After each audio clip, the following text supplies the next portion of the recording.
আরে শীতকাল আসলে পানিতে হাত দিতে চায় না, কথা বুঝেন না? এরকম এক মুসল্লির সাথে আমার দেখা হয়েছিল ফজরের নামাজের সময়। ফজরের নামাজ আমি উঠছি, ভাই এই মেয়ে ওযু করতেছে, কথা বুঝেন না? ওযু করতেছে, ওযু করে শুধু পানির ভিতরে হাত ঢুকে আর উঠায় আর ঢুকে। আমি কি করছো? ওযু করছি। ওযু হয়? আরে কথা বল, ওর ওযু হয়? আমি যদি হাত ঢুকাইছো আবার উপর উঠেছো, ঢুকাইছো আবার উপরে, তোমার কি ওযু হয়? মাসে হয় না, ওযু হয় না, তুমি করছো কি? হুজুর এত কথা বলেন না তো, পৌষ মাসের এই মারাত্মক শীতের সময় কি ঠান্ডা পানিতে হাত দেওয়া যায়? এরকম আছে না নাই? আরো আসতে পারেন, আছে না নাই? আমার ভাইরা এরকম ওযু করেন না তো আছে, ঠিক না ভাই? আছে না নাই ভাই? আমার ভাইরা 15 দিনও 20 দিনও গোসল করে না। আমার নবী, আমার ভাইরা দৈনিক 2-3 বার গোসল করতেন। এমন নবীর উম্মত হইছি, এমন আশিক রাসূল হইছি, আমার ভাইরা পৌষ মাসে 15 দিনও গোসল করে না। জোরে কোন ঠিক কিনা? ওটা কি আশিক রাসূল না আশিক শয়তান?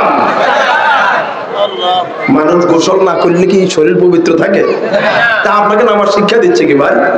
আপনার শরীর এত পবিত্র না, আপনি অপবিত্র শরীর নিয়ে নামাজ পড়ছেন। 15 দিন গোসল না করলে আপনার লুঙ্গির ভিতরে কি হয়েছে, পাঞ্জাবির ভিতরে কি হয়েছে আপনি নিজেও তো জানেন না। জোরে কোন ঠিক কিনা?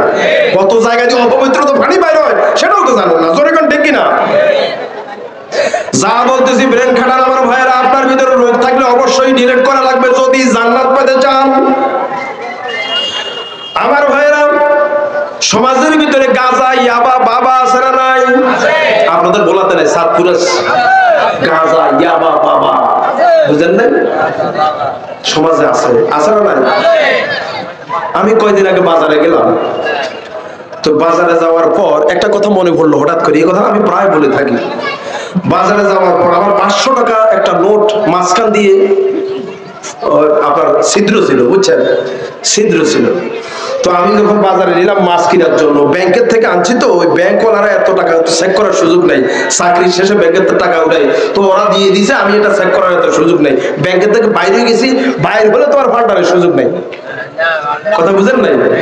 দেখলাম যে একটা টাকা, প্রায় অনেকগুলি টাকা, 500 টাকার নোট, এগুলির ভিতরে একটা টাকা দেখলাম ছিদ্র। এটারে আমি চালাই কিভাবে? দোকানে আনলাম, হুজুর সব নেওয়া যাবে, 500 টাকার ছিদ্র এটা নেওয়া যাবে না, এটা নেওয়া যাবে না। আমার ভাই ওই টাকাটা নিল না। আমি কইলাম ভাই দেখেন 1 লক্ষ টাকার ভিতর দিয়ে এটা চালাই দিয়ে। আমি উনি বললো হুজুর কারে ধোঁকা দিবেন, বুঝলেন ভাই? দেখছেন কি ওয়াজ করতেছে, হুজুর এত ওয়াজ করে, হুজুর ধোঁকা দিয়েছে আরেকজনে, আর আমি কইছি কিনা আমারও ওয়াজ করতেছে, কথা বুঝেন ভাই? কেমন ওয়াজ দেখেন। আমার হুজুর আরেকজনে ধোঁকা দিবে, তা ঠিক আছে, আসলে তো ধোঁকার কাতারে পড়ে, যাক টাকাটা না চললে বাপ, কথা বুঝেন নাই? আল্লাহ আর একটা দিয়ে দিব, আমি কেন জুলুম করবো মানুষের উপর? ধোঁকা দিব কেন? আমি খাইছি ধোঁকা, আরেকজনে ধোঁকা দিব নাকি? ওরে আল্লাহ, এই মুসল্লি, এই দোকানদার আরেকদিন দেখি 500 টাকার আরেকটা নোট, কোনা নাই, কোনা নাই, এটা একদম ফোড়া, বুঝেন নাই? যখন ফোড়া গেছে, তা আমি কইলাম ভাই ওই দিন ছিদ্র টাকাটা নিলেন না, আজকে কোনা ফোড়া এটা নিলেন কেন? হুজুর জানো না, এটা দিয়ে ডিজিটাল যুগের পোলা ভাই গাঁজা খাইছে, এটা তো না নিয়ে পারা যায়, এটা তো নেওয়াই লাগে। এরকম দোকানদার আছে না নাই? আরো আসতে পারেন, আছে না নাই? আমি বাস্তব আমার জীবনের যেটা আমি ট্রেনিং পাচ্ছি ওটা বলছি, কথা বুঝেন নাই? আমার ভাইয়েরা লক্ষ্য করুন, বিড়ি, জর্দা এগুলি বন্ধ করা লাগবে। পরিবারের থেকে আমার ভাইয়েরা নামাজ পড়ছি, পরিবারের ভিতরে এইসব অপবিত্রতা আছে না নাই? কথা কথা আছে না নাই? তা আপনি নামাজ পড়ছেন, খুবই পরিবারে অপবিত্র, আপনার নামাজ পড়েন লাভটা হইল কি? ইন্নাস সালাতা তানহা আনিল ফাহশাই ওয়াল মুনকার, নামাজ মানুষদেরকে খারাপ অপরাধ কাজ থেকে আপনার বাঁচায় রাখে। আপনি নামাজ পড়ছেন, আপনার সামনে আপনার সন্তান বেনামাজি, আপনার সন্তান বিড়ি খায়, আপনার সন্তান রোজা রাখে না, এরকম সন্তান আছে না নাই? যেটা বিড়ি খায় এটাকে পবিত্র থাকে?